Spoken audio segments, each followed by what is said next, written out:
నమస్కారం అండి. నమస్తే అమ్మా. మనకి ఉగాది పంచాంగ శ్రవణం టైంలో ఏడాదికి సంబంధించిన విశేషాలన్నీ కూడా కొన్ని మాట్లాడుకుంటాం. అప్పట్లో అసలు ఈ సంవత్సరంలో మన గ్రహణాలే లేవు అన్నారు. కానీ మొన్న ఆల్రెడీ క్రిందటి నెలలో గ్రహణం వచ్చింది అని అన్నారు. మళ్ళీ ఇప్పుడు ఆగస్టు 12వ తారీఖు కూడా గ్రహణం ఉంది. తర్వాత వచ్చే పౌర్ణమికి కూడా మళ్ళీ గ్రహణం ఏదో ఉంది. సూర్యగ్రహణం, చంద్రగ్రహణం అని అంటున్నారు. నిజంగా గ్రహణం ఉందా మనకి? చాలా చక్కని ప్రశ్న. మనకి గ్రహణాలు లేవు ప్రస్తుతానికి, కాబట్టి దాని గురించి అసలు ఎవరు బాధపడద్దు.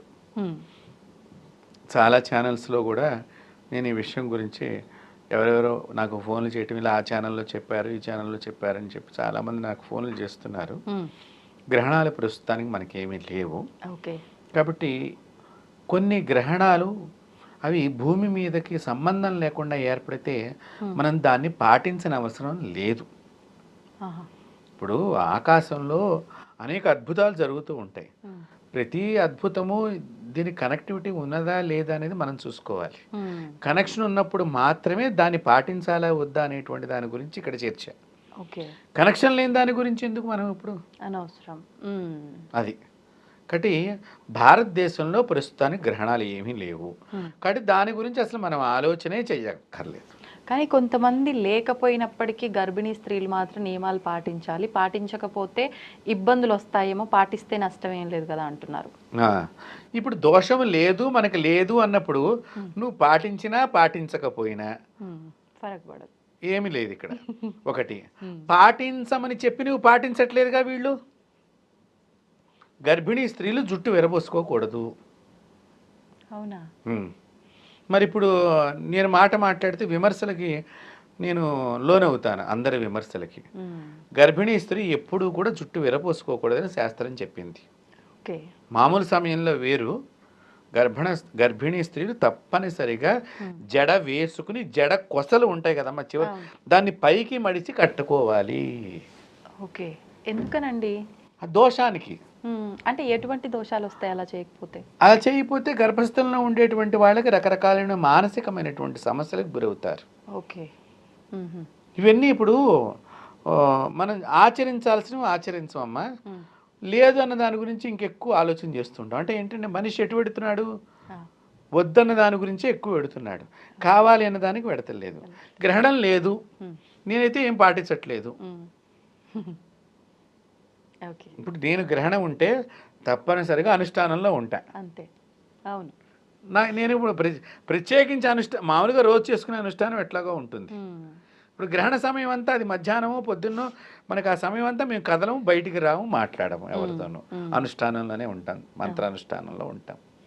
కాబట్టి ఇక్కడ మనకి అది లేనప్పుడు ఇంకా ఆ సమయం వేరే పని పెట్టుకుంటాంగా మేము, ఏదో ఒక పని చేసుకుంటానికి ఉపయోగపడుతుంది అన్నట్లుగా. కాబట్టి మనం మంచం మీద పడుకుంటే మంచిదేమో, వాళ్ళు చెప్పారేమో వీళ్ళు చెప్పారో, మనకి ఎటువంటి సమస్య భయపడాల్సిన అవసరం లేనే లేదు. ఒకటి. రెండోది, గోళ్ళు కట్ చేసుకోకూడదు గర్భిణీ స్త్రీలు. ఇప్పుడు మీరు అన్నారు కాబట్టి నేను చెప్తున్నాను. ఒక్క స్త్రీయే కాదు, మగవాడు కూడా జుట్టు కట్ చేసుకోకూడదు, గోళ్ళు కట్ చేసుకోకూడదు భార్య కడుపుతో ఉన్నప్పుడు. ఎస్, ఒక స్త్రీకే చెప్పాల నియమాలు, భర్తకి చాలా చెప్పారు నియమాలు ఆడవాళ్ళ కంటే కూడా.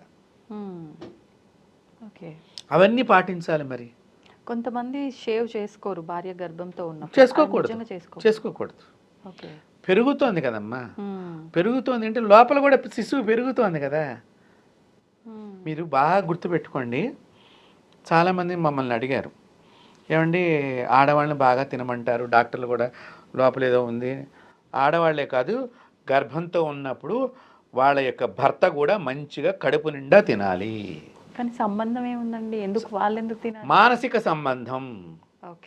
మనసు వెళ్ళి చెప్తుంది నేను మంచిగా తిన్నాను అనేటువంటిది వెళ్తే, లోపల ఉన్న శిశువు మా నాన్న ఆనందంగా ఉన్నాడనే భావనని నువ్వు ప్రెజెంటేషన్ చేయాలి. ఇది మానసిక శాస్త్రం, దీని వేదంలో చెప్పబడి ఉంది.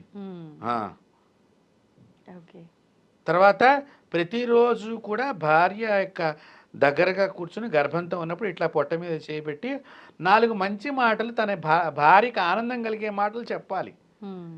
అప్పుడు ఈ శిశువు మా అమ్మని నాన్న బాగా మాట్లాడుతున్నాడు, నేను ఇంకా బాగా పుట్టిన తర్వాత బాగా చూసుకోవాలి మా అమ్మని నాన్నని అని భావన చేసేటట్టుగా నీవు శిశువుని గర్భం లోపల ఉన్నప్పుడే ఇంత నియమాలను పాటిస్తే, ఆ నియమాలు పాటించకుండా లేని గ్రహణానికి పడుకుంటాను అంటే ఏం చెప్పాలి?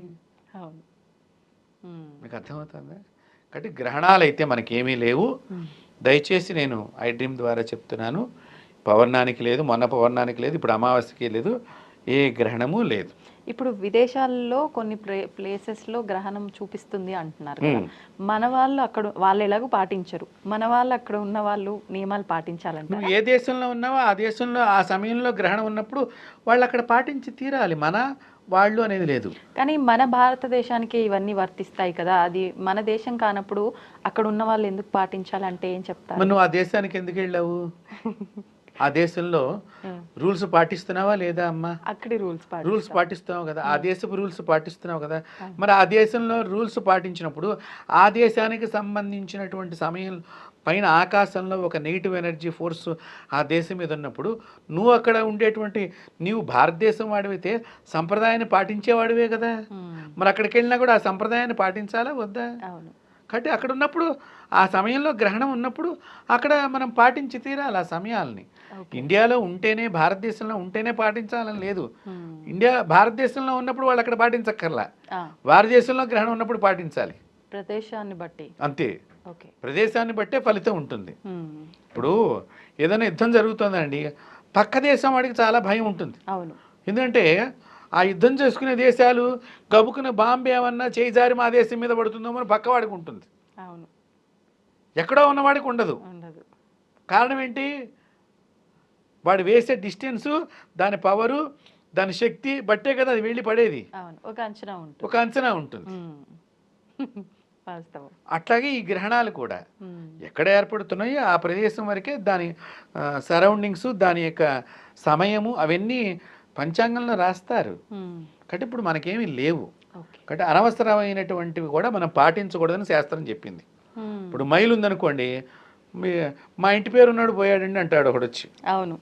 మీ ఇంటి పేరు ఉన్నాడు పోతే మీకు వాళ్ళకి ఏమైనా చుట్టరికం ఉందా అంటే ఏమోనండి మా పెద్దవాళ్ళు చెప్పారండి అంటాడు. చుట్టరికం ఉందో లేదో వాడు చెప్పడు, ఏదో పెద్దవాళ్ళు చెప్పారు మా ఇంటి పేరు పోయాడని. వీడు ఒప్పుకోవట్లేదు అంతే. ఇప్పుడు ఒకటి 12 సంవత్సరాలు మీకు మాకు రాకపోకలేకపోతే కనుక మేము మైలు పాటించక్కర్లేదు, వర్తించదు. మాట లేదు, ఏం లేదు, మంత్ లేదు. ఇప్పుడు ఏదో మా ఇంటి పేరు నీ ఇంటి పేరు కలిసినంత మాత్రం మనం రిలేషన్ అయిపోము. 30 ఏళ్ళ తర్వాత కలిసాము, ఏమంటారా నీ ఇంటి పేరు అన్నావు, నా ఇంటి పేరు నీ ఇంటి పేరు, ఏదో మన దూరం చుట్టాలు లేరా అని ఇప్పుడు మైలు పాటిస్తావా? కాబట్టి అనవసరమైనవి పాటించకూడదు, అవసరమైనవి పాటించాలి అని శాస్త్రం కూడా చెప్పబడింది. కాబట్టి దయచేసి గ్రహణాలు లేవు, అలాంటి టెన్షన్ ఎవరు పెట్టుకోవద్దు. హాయిగా ఆనందంగా మంచిగా ఒకవేళ మీకు అంతా అనుమానంగా ఉంది కాబట్టి, ఏదో ఛానల్లో చెప్పారు ఎక్కడో చెప్పారని ఉంది కాబట్టి చక్కగా అమ్మవారి స్తోత్రాన్ని కూర్చుని హాయిగా తిరుగుతూ నడుస్తూ చక్కగా చదువుకోండి, ఏ సమస్య ఉండదు. మనసుకి బాధ ఉన్నది కాబట్టి, సో ఆ మనసు బాధపోవడానికి నేను మార్గం చెప్పాను. నిజంగా గ్రహణం ఉన్నప్పుడు ఇది పాటించకూడదు. ఇంకా చేస్తారో చేయరో వాళ్ళ ఇష్టం. అంతే. ధన్యవాదాలండి. నమస్తే.